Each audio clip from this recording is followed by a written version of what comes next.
अब है बच्चों मीटर ब्रिज या मीटर सेतु। ये क्या चीज है?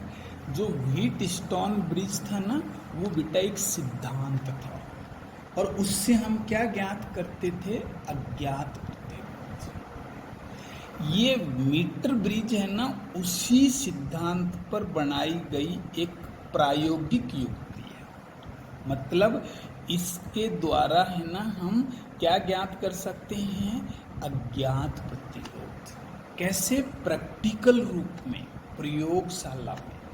ये प्रयोगशाला में है अपने पास। इसका नाम मीटर ब्रिज क्यों है? सच में इसमें हम बेटा 1 मीटर लंबा तार लेते हैं, तो इसका सही नाम होना चाहिए 1 मीटर लंबे तार का ब्रिज। तो अपन एक तो अक्सर बोलते नहीं, तो अपन सीधा लिख देते हैं मीटर ब्रिज या सेतु। तो ये व्हीट स्टोन ब्रिज के सिद्धांत पर आधारित एक उपकरण है जिससे हम अज्ञात प्रतिरोध का मान ज्ञात कर सकते हैं। इसमें क्या होता है बेटा? अपन 1 मीटर लंबा तार लेते हैं। ये किस धातु का लेते हैं? मैग्नीन और या कांस्टेंट।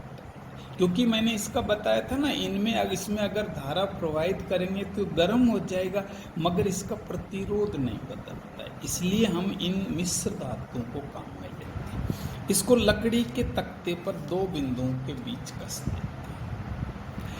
इसके साथ साथ है ना बेटा, अपन एक स्केल भी तख्ते पर लगा देते हैं। ये 1 मीटर है ना, तो ये 100 सेंटीमीटर तक, ये डबल होता है। इधर 0 से चलोगे 100, इधर से भी चल सकते हो 0 से वापस। चलो, ये जो ए और सी है ना, इसके साथ तांबे की 2 एल आकार की पत्ती लगा देते हैं। ये बेटा एल आकार की पत्ती लगा देते। देखो कैपिटल नहीं है अंग्रेजी का एल। इनके बीच में एक पत्ती और लगा देते हैं, लेकिन ये गैप होता है बीच में, जैसे ये एम गैप है, ये एन गैप है। ठीक है, ये देखो इसमें बेटा एक विसर्पी कुंजी होती है जिसको अपन जॉकी कहते हैं। इंग्लिश में क्या कहते हैं? जॉकी। ये किस पर चलती है? इस मैग्नीन या कांस्टेंटन के तार के ऊपर है ना, ये चलती है। ठीक है। अब हम इसका जो संयोजन करते हैं ना, वो किसके आधार पर करते हैं? व्हीट स्टोन ब्रिज के आधार पर। कैसे? देखो, ये व्हीट स्टोन ब्रिज है, मैंने बनाया था आपको। देखो ए बी सी डी, ये पी क्यू आर एस। ये क्या था? ये सेल था। ये क्या था? ये कुंजी थी। इधर क्या थे बेटा? दाब कुंजी थी और गैल्वेनोमीटर था। यही तो था। अब इसमें भी नकल कर लो आप। देखो, ए और बी के बीच में पी प्रतिरोध होना चाहिए। इसमें सच में जॉकी तार को जहां टच करती है ना, वो सच में बी टर्मिनल होता है, और डी टर्मिनल है ना इस पत्ती पर होता है। D terminal. तो 4 टर्मिनल हो गए ना, ए बी सी। अब ए बी के बीच जो प्रतिरोध है ना, वो तो P होगा। तो A से B तक जो ये पूरा तार है, इसका प्रतिरोध P होगा। हाँ, इस मैग्नीन वाले तार यहाँ इसका कितना होगा? Q होगा। कौन से का? B से C तक। A से D तक क्या जोड़ना है? R। तो मैं यहाँ पर बेटा एक RB, ये प्रतिरोधों का एक बॉक्स ही लगा देता हूँ, जिसमें से कितना भी प्रतिरोध निकालोगे ना, वो R कहलाएगा। D और C के बीच में ये बेटा हम एक अज्ञात प्रतिरोध S जोड़ देते हैं, जिसका मान हमें क्या करना है? ज्ञात करना है। हुआ संयोजन? ए बी के बीच में P, देन ए और B के बीच का तार की लंबाई का प्रतिरोध P, B से C के बीच की का सर ये Q, ये से बीच में ये RB, जिससे R निकालेंगे, DC के बीच में S करेंगे। अब ये 2 विकर्ण है ना, उनको भी जोड़ दो। A और C के बीच वही सेल है, ये कुंजी है। बी और डी, देखो बेटा ये बी रहा, ये डी रहा, ये गैल्वेनोमीटर, धारा मापी। अब आप कहोगे ये कुंजी नहीं जोड़ी, ये कुंजी का काम है ना, ये विसर्पी कुंजी कर देती है, जिसको हम जॉकी कहते हैं। तो ये दोनों हमने क्या जोड़ दिए, इसके विकर्ण जोड़ दिए। अब हम कैसे कार्य करेगा सर, अज्ञात प्रतिरोध S का मान चाहिए हमें। ये 3 प्रतिरोध मिलेंगे आपको, ये ज्ञात होते हैं, ये अज्ञात होते हैं। तो सबसे पहले अपन क्या करते हैं बेटा, इस कुंजी की डाट लगा देते हैं। तो सेल से क्या बहेगी, धारा बहेगी, ये इस तार में भी बहेगी, इधर इन पत्तियों में भी जाएगी। हम सबसे पहले कुंजी की डाट लगाते हैं। ये जो RB होता है ना, इससे प्रतिरोध R निकालते हैं। निकाल लिया हमने प्रतिरोध R, जैसे माना 5 ओम, 10 ओम, 2 ओम। अब ये जॉकी या विसर्पी कुंजी है ना, इसको तार पे चलाते हैं। जैसे आप यहाँ टच करोगे, धारा मापी की सुई यूं यूं हिलेगी। आप इसको और आगे बढ़ाते जाओ, और आगे बढ़ाते जाओ, तो सुई है ना यूं होगी, फिर ये यूं होती जाएगी, आगे बढ़ाओगे और आगे बढ़ाओगे, यूं होगी, और आगे बढ़ाओगे, यूं होगी, और एक स्थिति में बिल्कुल 0 पर आ जाएगी। इसको हम क्या कहते हैं, मीटर ब्रिज की संतुलन की स्थिति, जिस पर क्या हो जाता है बेटा, सुई है ना 0 पर आ जाती है। इस स्थिति में ये A से B तक की लंबाई है ना L कहलाती है, और ये बाकी बची क्या होती है, 100 माइनस L, क्योंकि ये 100 सेंटीमीटर है ना। इस L को संतुलित लंबाई कहते हैं। क्या कहते हैं, संतुलित लंबाई, जिस पर धारा मापी में विक्षेप कितना प्राप्त हो, 0। तो फिर एक बार बताऊं, बिल्कुल सरल है। RB से R प्रतिरोध निकालो, जॉकी को तार पर चलाओ, चलाते चलाते कहीं 0 विक्षेप आएगा, माना ये B बिंदु पर 0 विक्षेप आ गया, ये इसका मतलब मीटर ब्रिज संतुलित हो गया।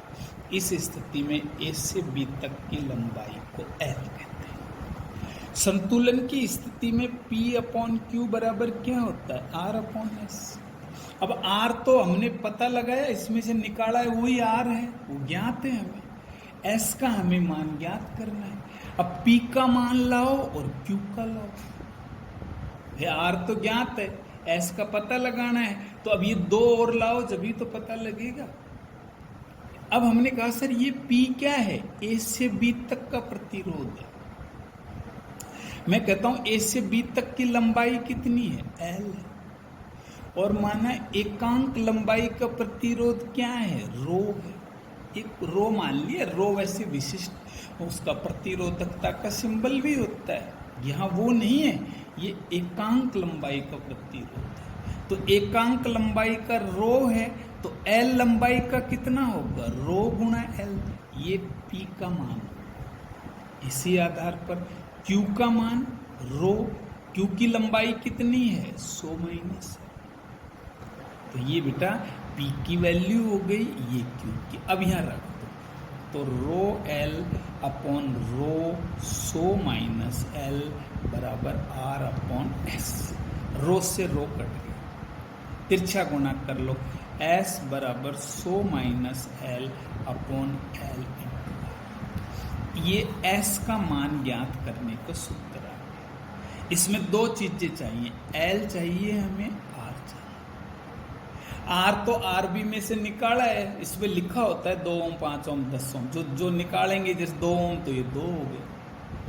L ये यहाँ से लेके यहाँ तक बेटा अपन नाप लेंगे स्केल से, तो ये दोनों वैल्यू प्राप्त होती है। हम किसका मान ज्ञात कर सकते हैं, S का मान ज्ञात कर सकते हैं। आपको इससे क्या ज्ञात कर सकते हैं बेटा, S का। अब ये मीटर ब्रिज अपने प्रैक्टिकल हैं, अपन करेंगे लैब में। मीटर ब्रिज का प्रयोग करते समय है ना बेटा, कुछ सावधानियां रखनी पड़ती हैं। क्या रखनी पड़ती हैं, सावधानियां। क्या सावधानी है, पहली सावधानी कि सच में ये जो अपने ये तांबे की पत्तियां हैं ना, इनके प्रतिरोध को अपन ने नगण्य माना है, रियल। लेकिन प्रतिरोध नगण्य नहीं होता है। तो सर हमारे पाठ्यांक में त्रुटि आई।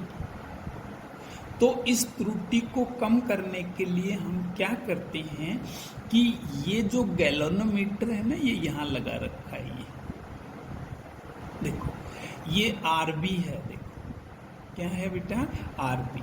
और ये क्या है, ये एस है। ये आरबी है और ये दूसरा क्या है बच्चों, एस है।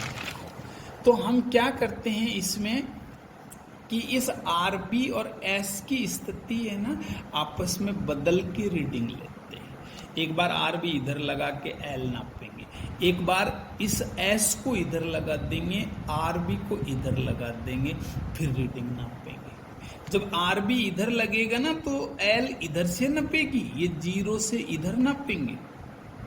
तो मैं कहूँगा सर इस स्थिति में इनके प्रतिरोधों को शून्य करने के लिए हम क्या करते हैं, आरबी व एस की स्थिति बदल देते हैं। फिर एक बार इधर से एल निकालेंगे, माना L1 है, एक बार दूसरी साइड से निकालेंगे L2 है, इसमें किसका भाग दे देंगे, 2। ये संतुलित लंबाई है, इससे त्रुटि है ना घट जाती है। एक ध्यान रखना है। दूसरे नंबर की ध्यान कि ये जॉकी है ना, इस तार पे चलाओ ना तो ऐसे उठा उठा के चलाओ। यहाँ रख दी, फिर उठा के यहाँ रख दी, फिर उठा के यहाँ रख दी, फिर उठा के यहाँ रख दी। रगड़ के मत चलाओ। रगड़ के चलाने से क्या हो जाएगा, इसकी बच्चों अनुप्रस्थ काट बदल जाएगी। तो जॉकी को रगड़ करके नहीं चलाना चाहिए। तीसरे नंबर की बात है बेटा, देखो कौन सी है, तीसरे नंबर की बात कि सर ये जो आर का प्रतिरोध है ना, इस प्रकार से निकालना चाहिए हमें कि ये जॉकी है ना लगभग शून्य में, लगभग मध्य में शून्य विक्षेप दो।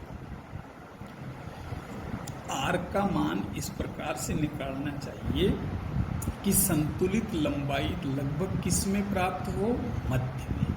ऐसा करने से क्या होगा कि सर ये लंबाई बराबर क्या होगी, ये लंबाई, देन ये लंबाई बराबर होगी, तो देन P लगभग बराबर किसके होगा, Q के। और ये R भी लगभग इन्हीं के बराबर होगा। और इस स्थिति में S भी लगभग इन्हीं के बराबर होगा। जो मीटर ब्रिज की सुग्राह्यता अधिक होनी चाहिए, उसके लिए लगभग सभी प्रतिरोध क्या होने चाहिए, समान कोटि के।